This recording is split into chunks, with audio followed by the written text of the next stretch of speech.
Hello there everybody, and welcome back to more Sonic Adventure.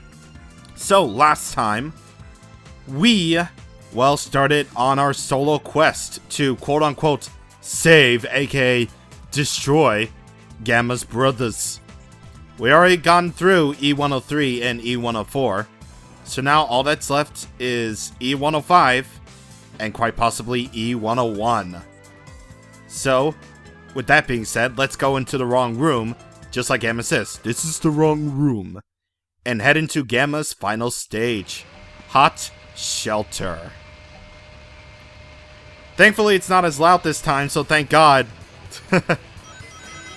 Alright, so, I actually do not remember this, like, one bit. Well, I remember, like, E105 Zeta's fight, but as for the rest, I'm probably completely blind on that aspect, so... Actually, I remember this stage actually being quite clutch with its time limit, actually. Because, well, unlike most stages, they don't really give you enough enemies to do with time with, and this stage can get pretty long for Gamma, actually.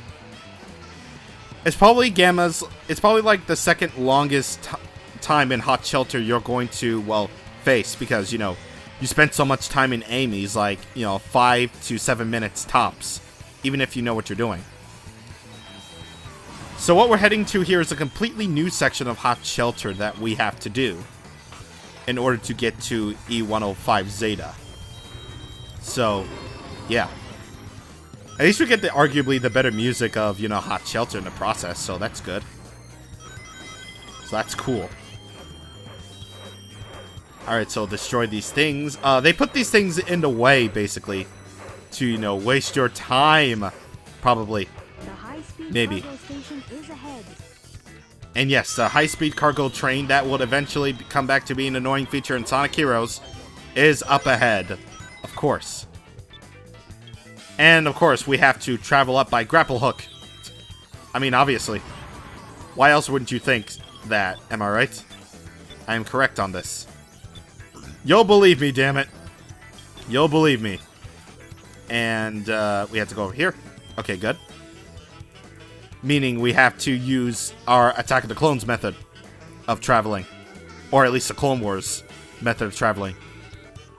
Yes, remember that high-speed cargo ride on the Malevolence in the first season? Yeah, this is what they were influencing on, folks. Probably. Maybe. I don't know, my fan theories are pretty much out the window at this point. You probably don't know why, but they are. So basically my only tip with this stage is, just keep on comboing enemies. That way you can have a lot more time so you can, deal with the stage more efficiently, more well-versed, more thoughtful, more thought process into going to the stage, I mean. And it doesn't really necessarily help that the camera can sometimes be a little bit wonky on this stage. Doesn't really help that factor, I guess. Because, they have to make you go ahead onto, the part of the train. Because it doesn't end at a certain point. It only ends when you get far enough onto the train. Like, over there to the right. That's where we have to go. And, oh god. Oh god. Oh god. Woo. What the heck? What the heck is happening? Oh, gee. Oh, no. What the heck? I didn't even do this. I didn't plan this. Okay, all according to my plan. Okay, now this was part of my plan. Obviously. It was all part of my plan to do this. Alright. So, only by making it through there can you actually move on to the next part. That's never happened to me before. Like, I've never gone on the thing. I was just assumed that was death, but apparently it isn't. Either way, you can get a lot of items here. You can destroy a lot of enemies here. Get plenty of time here. Because remember, time is important. And I can freeze in midair. Of course. Alright. Come on. Alright. Come on. Alright, you got this. Thank you. And I believe this should be next. Yep. Right here. Now, this is without a doubt the coolest looking one of the bunch right here. I mean, sort of same concept right here. You have to destroy its cannons. But, this is still like a nice little change up from, the easiest hack. I mean, it's still easy as heck, but nice little change up, and pretty freaking creepy what they did to Zeta right here. Like, they made him huge, and they stuck a little tiny animal in him. It's weird. They made him all spider-like. How did Eggman find the time to do this? E-105 Zeta. Rescue complete.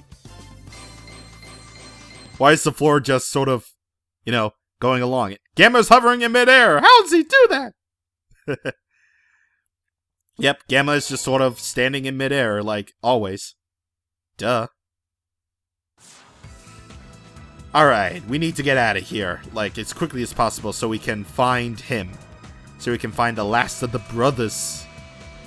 It's probably going to be like a short video regardless, but hey, at least it's life, am I right? I'm correct. E-105 Zeta rescue complete. Units remaining.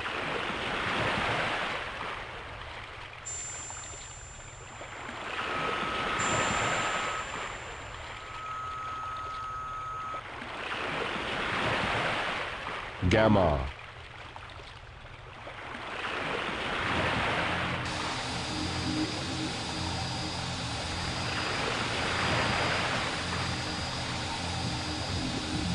Beta.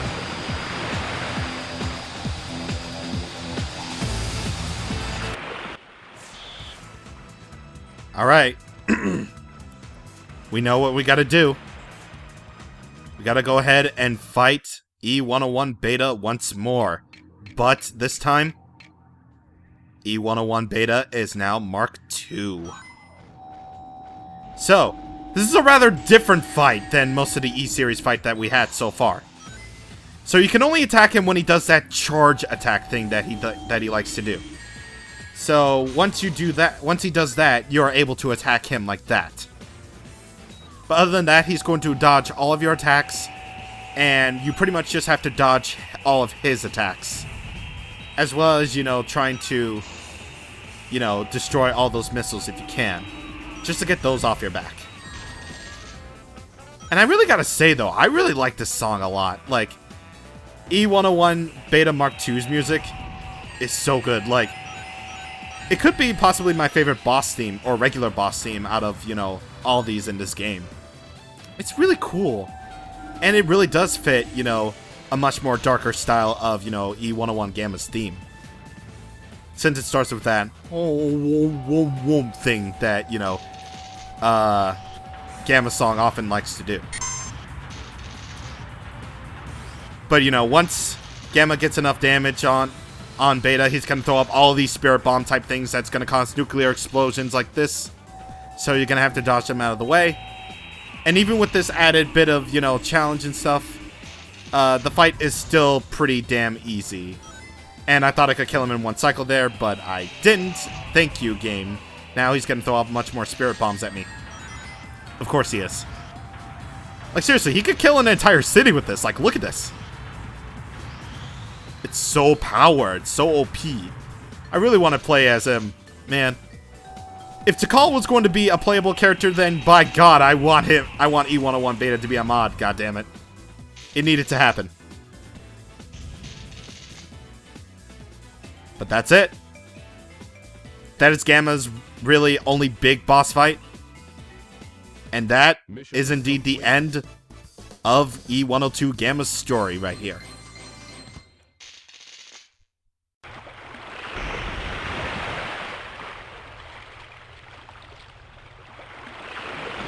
Oh god, Spansums. Ah.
And that is Gamma's story in a nutshell.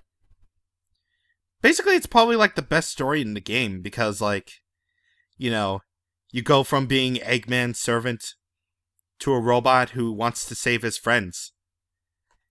And by saving his friends, it means the bird saving, his or her friends from, being captured in the robots, Like I said, best form of storytelling right there in this game. Really. Because, it's sort of like an isolated story. Kind of like how, Biggs is sort of, except a lot more, serious and stuff. So, yeah, for what it's worth, I really do like Gamma a lot. Like, I like his gameplay, I like his story. It's really good, actually. This is one I always look forward to whenever I replay Sonic Adventure. It's pretty good. And kinda sort of underappreciated, if I can say that, I suppose. But either way, we got one more story. Yes, I spoiled it. Haha. We got one more story to deal with. It's all gonna be one video, and that will serve as the finale of Sonic Adventure. So I now leave you with E102 Gamma's theme, composed by this guy. Yep, there's no vocals at all. Well, barely. But I hope you enjoy it nonetheless, as it is really an underappreciated theme, sort of like how Biggs is.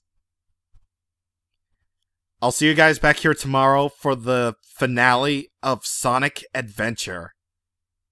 See you guys then.